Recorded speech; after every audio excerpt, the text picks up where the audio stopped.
This presentation will look at sensory strategies within behaviour support plans.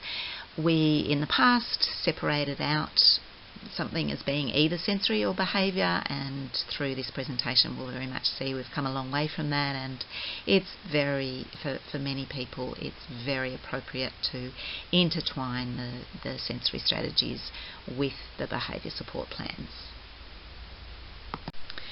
My background in this area is, I guess, 30 years old. I studied sensory integration with Chris Chaparro, who's one of the Australian gurus, at the University of Sydney.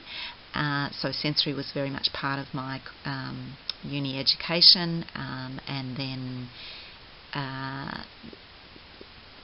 particularly looked at it again coming to work with children. But before I worked with children, I worked with adults in supported employment, and there I learnt a lot about behaviour plans and reward systems.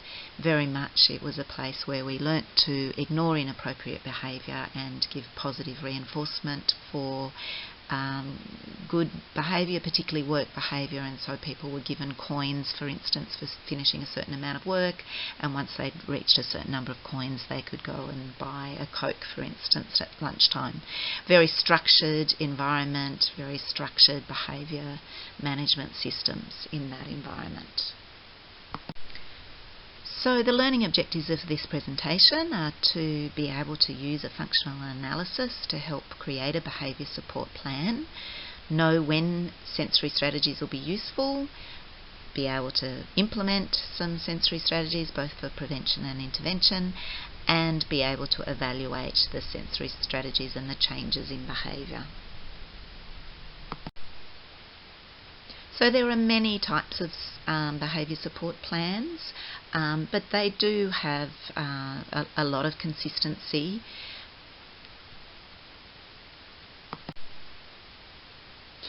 This slide shows some of the websites for Victoria, particularly for the Victorian Education Department and the Department of Human Services.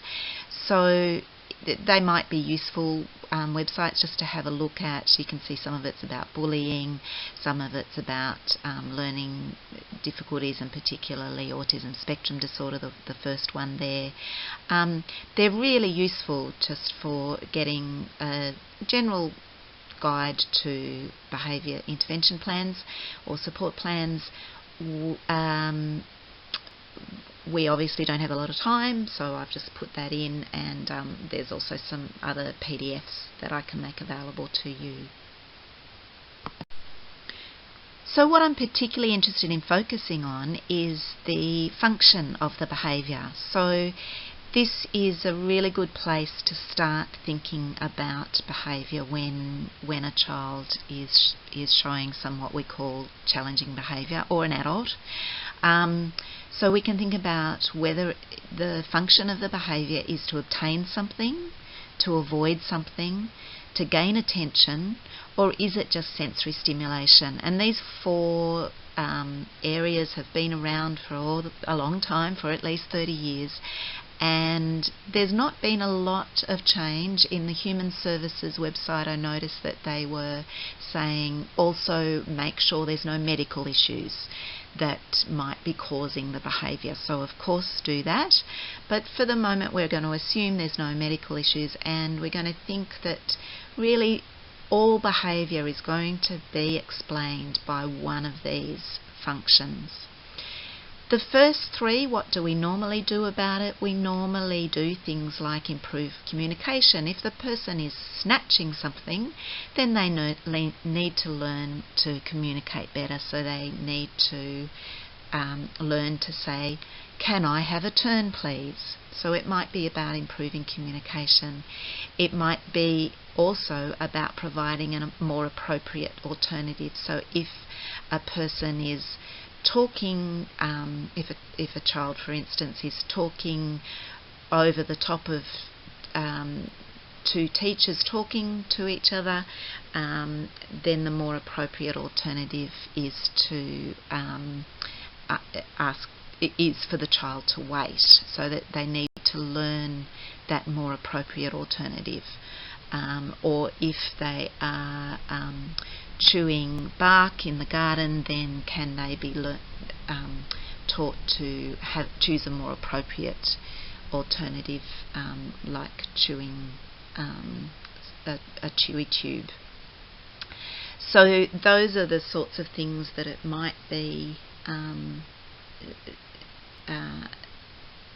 that might be used with the what to do about it. Then the other thing, and this is particularly for things that are about sensory stimulation, is to not just replace the sensory stimulation, but I would always look at increasing the occupation. So it might be increasing the person's occupations in a sensory way, or it might be actually giving them an even more meaningful activity.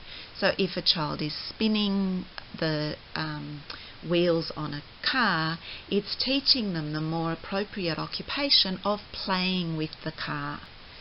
So these are the sorts of things we can do to where we're looking at the function of the behaviour and we're thinking about, okay, what do we do about it? So to create a behaviour support plan, we need to identify the target behaviour, and that includes when does it occur. We need to look at the triggers for the behaviour. We need to look at the function of the behaviour based on the previous slide. We can start to look at prevention strategies. We can start to look at rewards, positive reinforcement for the behaviour you actually want, the replacement behaviour that you actually want. We can look at ignoring strategies and natural consequences. So,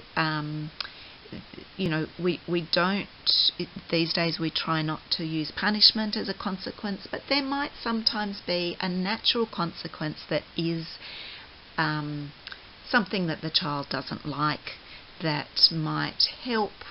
If you allow that natural consequence to occur, then it may help to reduce the behaviour. And then you might need to implement 3 levels of an incidence response, and that might start at yellow, where the behaviour, and this is particularly, for instance, with aggressive behaviour, where you might start at yellow and you might have some responses when the behaviour is small, and then if the behaviour continues to increase, then you might have some different responses for orange and then red.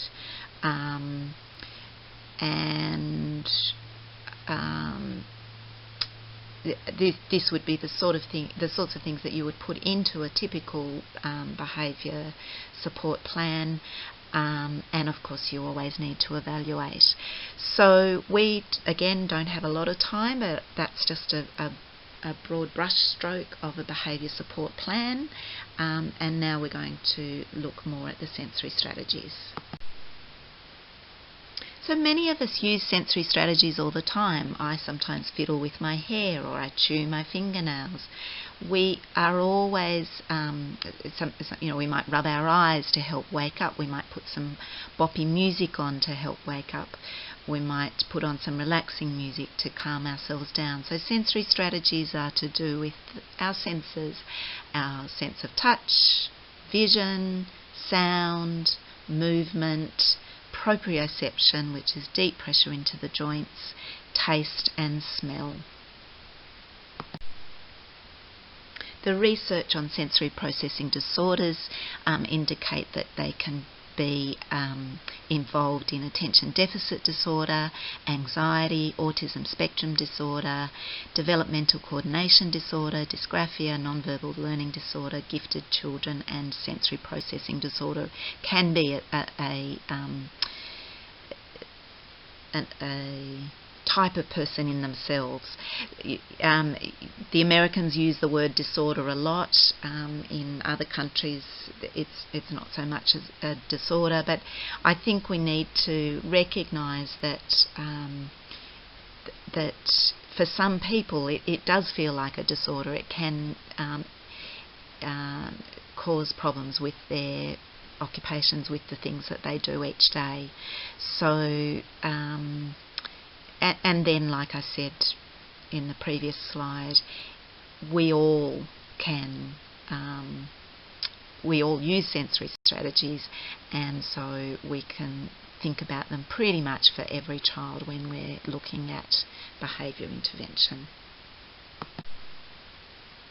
I was very excited that that PowerPoint had such wonderful clip art in its files. One of my explanations with parents that I always use is that the frontal lobe of the brain is very much about thinking, and that's where often the psychologists will use thinking strategies to help with behaviour. And in the primitive brain, which is in the middle there with the thalamus and the hypothalamus and the amygdala and the hippocampus and the brainstem going down to the bottom of the brain, is very much to do with the sensory side of things, and that's where our sensory strategies hopefully are going to be impacting on the brain. I love that picture of the person that's scared and scared by what they're looking at. That's processed at the thalamus, then it goes back to the visual cortex at the back of the brain for some more processing, and then at the amygdala the person decides or evaluates whether something is dangerous. And obviously this person has evaluated that the snake that they're looking at, even though it's just a picture or a photo, it is actually dangerous, and our body begins to have a stress response, and that stress response is the fight, flight or freeze reaction, which is the stress response or the fear response. So this is what's happening for a lot of people when they're sensitive to noise, or they're in a noisy environment at assembly or in a noisy kinder. This is the sort of thing that might be happening, and obviously with this picture that there's the sight of something, so it may even be the sight of the kinder then creates that stress response when it's been a really noisy day the day before. So this is the sort of thing that might be happening at a brain, for the person's brain. So we need strategies that are just general strategies for preventing that fear response and that stress response. So we need sensory strategies that are just helping a person to stay in a calm and alert state. And when you're in that calm and alert state, the behaviours are less likely to escalate. And then we need sensory tools for when the behaviour problem does occur, and that's more like intervention. So, sensory strategies for prevention might be sitting on a ball in the picture, or a hockey stool, which also wobbles. It might be to reduce distractions in the room, reduce fluorescent light, reduce noise. All of those things are calming. Then also movement breaks or opportunities for breathing or centering. Lots of classrooms are using yoga now. All those sorts of things provide the body a chance to then calm down, or for people that are already a little bit too calm, it might be to help them wake up so that then they're ready to learn. And what we talk about that doing then is having a sensory activity schedule. In the past it was also called a sensory diet. A lot of OTs are beginning to drop that idea, but just to think, well, it's an activity schedule. There's things to do regularly throughout the day that act as a preventer to the unwanted behaviours. So now we're moving on to sensory strategies as intervention. And going back to our functional analysis, so looking at particularly for those behaviours where the child or the adult is wanting to get something, they're wanting to obtain something. So it would be, in this situation, you would be possibly using sensory tools as a replacement option for whatever they're wanting to obtain. So, for instance, if a child wants to use a computer as a game, really wants a game on a computer, you may do a very direct replacement and just let them they've got the computer in their hands, they've got the iPad in their hands. You might put on, or you might sort of make a deal that they can watch a sensory light show that the iPads have for 5 minutes, and that may be sufficient to help them calm that down and then start work on whatever they're actually supposed to be doing instead of that game that they want to play. Now, a lot of children that might not work for, but it might work for some children. For children that I guess I'm thinking quite low functioning children that might want to eat all the time, what might be asking for food all the time, possibly blowing a balloon or a balloon toy, because there's easy blowing balloon toys, might be a way of helping them replace that need to have something in their mouth. So this is where the function of the behaviour is to obtain something. You're wanting to replace that behaviour. So there are two examples of a very direct replacement. The other thing that you might want to do, because we talked about obtaining behaviours, one of the interventions is to teach the person to be more appropriate in communicating that they want that thing. So it might be that the behaviour of concern is that the child is snatching something and therefore they need to communicate. Now you may not be able to just prompt them to communicate. You might need to give them a blowing toy or say, how about you do five star jumps, and then they might be in a better place to be ready to be prompted to ask for their turn at whatever it is that they're wanting. And so for avoiding behaviours, you might provide deep pressure alternatives. So I guess what I'm thinking of here is that people that are avoiding something often show quite detrimental behaviours. So for instance, somebody I worked with 30 years ago would pick at her skin when she was overwhelmed. So and you often get quite aggressive behaviours that are really about avoiding something. And so deep pressure, we know that deep pressure into the joints, it can be an alternative. So it might be just pushing against a wall, or it might be bouncing on a trampoline instead of throwing furniture. It also might be providing earmuffs to reduce the noise if it's the noise of a classroom that's the problem.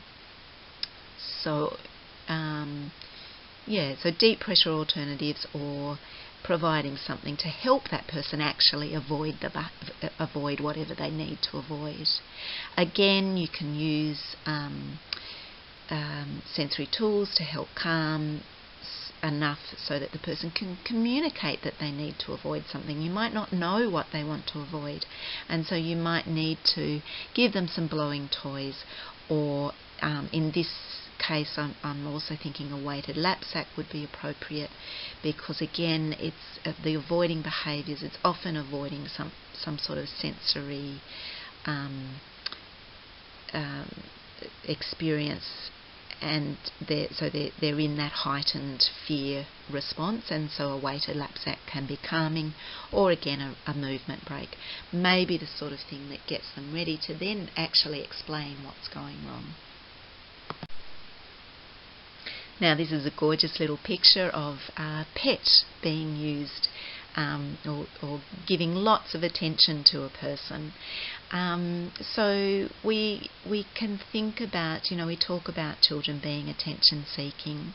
Often it's quite bright children can be attention seeking, and they don't know how to get that attention in an appropriate way. So a pet might provide that.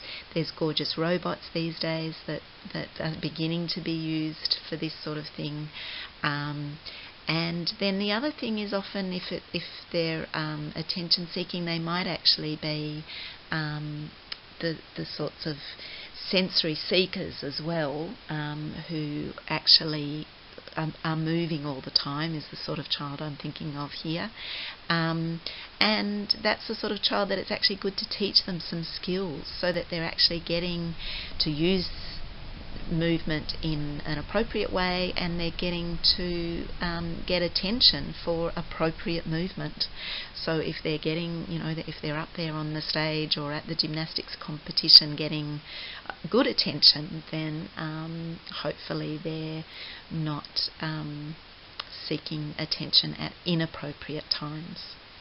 Again, you can still be using communication and using sensory tools to get them ready to communicate appropriately. So these are the children who are sitting on the floor at mat time and they can't stop wriggling or chewing their shirt or something like that. So this is where you're providing sensory tools as a replacement option, and it's the most obvious way of using sensory strategies. So chewing gum instead of chewing a pencil, fiddle, toy instead of moving at mat time. There's a gorgeous book called Archie's School Tools, which is a great way to introduce sensory tools into the classroom so that all the kids know that, okay, some children need these things to help them to concentrate and to learn. And again, communication, it's important for them to be able to communicate what their needs and wants are as far as sensory goes, but sometimes they might need to be given something to help them remember to communicate. So as I said, the new term for having sort of a daily schedule of activities is the sensory activity schedule, replacing the term of the sensory diet. And these are some principles. Make it easy to implement, make it things the child wants to do. Where possible, make it a whole class activity. Aim for 10 minutes every 2 hours as a minimum. Explain what the aim is to the child so they know why they're doing these things. Provide unsupervised choices as well. So often with parents, we'll think of these great ideas, and then I get to my little section on my cheat sheet, which is I think it's called providing a play area, and I realise that all the strategies we've thought of up till then have involved the parent. The parent has had to be there, and then that's not particularly useful. So you need to have unsupervised choices as well, so that the person themselves is in charge of their own sensory tools. And the other important principle is to provide a chill out or a hide out zone. So that may have some sensory tools in it, or it might just be being in a tent with nothing in it, or some other safe space. So again, when I do this with parents, I tend to try and choose 2 sensory behaviours and 2 just straight behaviours to measure. So when I say sensory behaviours, that might be something like overreacting to pigeons on the roof, or it might be chewing chewing their t-shirt would go in the category of sensory behaviours, and then general behaviours might be having a meltdown or pushing your brother. So it's those sorts of categories. And then you're looking at whether the things that you're implementing are improving those behaviours, both the prevention strategies and the intervention strategies. So there's three ways of measuring the change. You might rate the behaviours out of 10. It might be the length of time of the expected behaviour that you're wanting to improve the behaviour. So where it's pushing your brother, it might be that you might phrase it as playing together for 5 minutes without pushing. So you're trying to put it into the positive. And then the number of times the expected behaviour occurs might be the way that you do it, rather than the length of time. I can't think of something that comes to mind. The number of times a child requests a turn within a 10-minute session or something like that. So that's the sorts of things. The rating the behaviour out of 10 can be useful with a meltdown. Was it a 10 out of 10 meltdown, or was it only a 6 out of 10 meltdown, where 1 is no meltdown at all. Or you can do it reverse, whichever works for you. The other thing that we find quite useful is a goal attainment scale. So the useful thing about that is that you've got the comparison of the performance initially, the initial performance, and then the comparison of the performance at the review. So and it just has numbers from 0 to 2. So 0 means that you've actually achieved the goal. 1 is heading towards the goal. Sorry, -1 is heading towards the goal, and -2 is no change from the initial performance. And 1 is that you've exceeded the goal, and 2 is that you've exceeded the goal extraordinarily.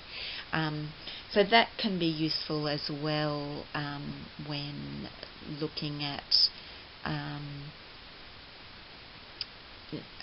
some of these behaviours. It can be useful. So I hope that you feel that you've got a bit of an idea about how to create a behaviour support plan using a functional analysis. I hope you have some idea of when to use sensory strategies, how to include some sensory strategies, and how to evaluate the sensory strategies. I hope I'd love any feedback that you can provide. Please go to our website, www.creativelc.com.au, or send us an email. Thanks.